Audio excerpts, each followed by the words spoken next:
बोलो श्री कृष्ण भगवान की जय। भक्तजनों, आज मैं आपको चैत्र मास की अमावस्या कामदा एकादशी के बारे में बताने जा रहा हूँ। इसे ध्यानपूर्वक सुने। चैत्र मास की अमावस्या को हमारे भारतीय संवत की अंतिम तिथि होती है और इसकी अगली प्रतिपदा को प्रारंभ हो जाता है।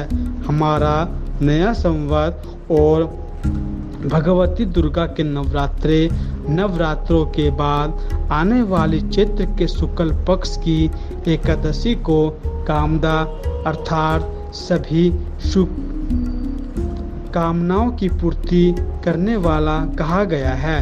इस दिन भगवान वासुदेव अर्थात वसुदेव के पुत्र श्री कृष्ण का पूजन किया जाता है और गरीबों को दान देने का विशेष महत्व है। पुलकित मन से भगवान श्री कृष्ण को कोटि कोटि नमस्कार करने के बाद धर्मराज युधिष्ठिर ने भगवान कृष्ण से प्रार्थना की, हे महाराज, अब मेरी इच्छा चैत्र मास के शुक्ल पक्ष की एकादशी के नाम, महात्म्य, पूजा विधान आदि के बारे में विस्तार पूर्वक जानने की है।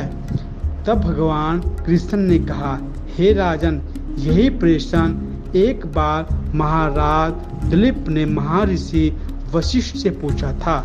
तब वशिष्ठ जी ने जो कथा महाराज दिलीप को सुनाई थी वही मैं आपको सुनाता हूँ। बहुत समय पहले की बात है। रत्नपुर नामक एक नगर पर अनेक ऐश्वर्य से युक्त पुंडरीक नाम का एक राजा राज्य करता था। रत्नपुर नगर में अनेक अप्सरा, किन्नर, गंधर्व वास करते थे। उनमें ललित और ललिता नामक पति पत्नी भी थे। उन दोनों में अत्यंत स्नेह था। थोड़े समय के लिए भी अलग अलग होते ही वे दोनों अत्यंत व्याकुल हो जाते थे। एक समय पुंडरीक की सभा में अन्य गंधर्वों की सहित ललित भी गाना गा रहा था। गाते गाते उसको अपनी प्रियतम ललिता का ध्यान आ गया। इससे ध्यान भंग हो गया और गायन का स्वरूप बिगड़ गया। ललित के मन का भाव जानकर करकोट नामक नाग ने पद भंग होने का कारण राजा से कह दिया।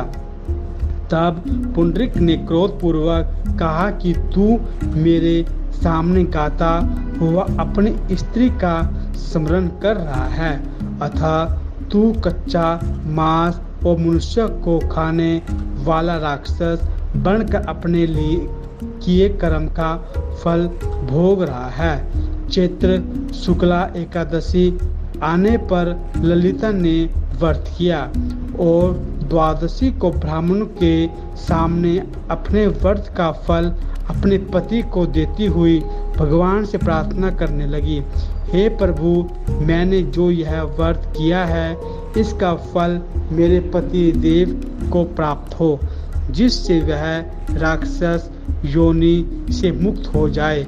एकादशी का फल देते ही उसका पति राक्षस योनि से मुक्त होकर अपने पुराने स्वरूप को प्राप्त हुआ और अनेक सुंदर वस्त्राभूषणों से युक्त होकर ललिता के साथ विहार करने लगा। उसके पश्चात वे दोनों एक दिव्य विमान में बैठकर स्वर्ग लोक को चले गए। वशिष्ठ मुनि ने आगे कहा, हे राजन, इस व्रत को विधि पूर्वक करने से समस्त पापों का नाश हो जाता है तथा राक्षस आदि की योनि भी छूट जाती है। संसार में इसके बारे में कोई और दूसरा व्रत नहीं है। इसकी कथा पढ़ने या सुनने मात्र से ही वाजपेय यज्ञ का फल प्राप्त होता है।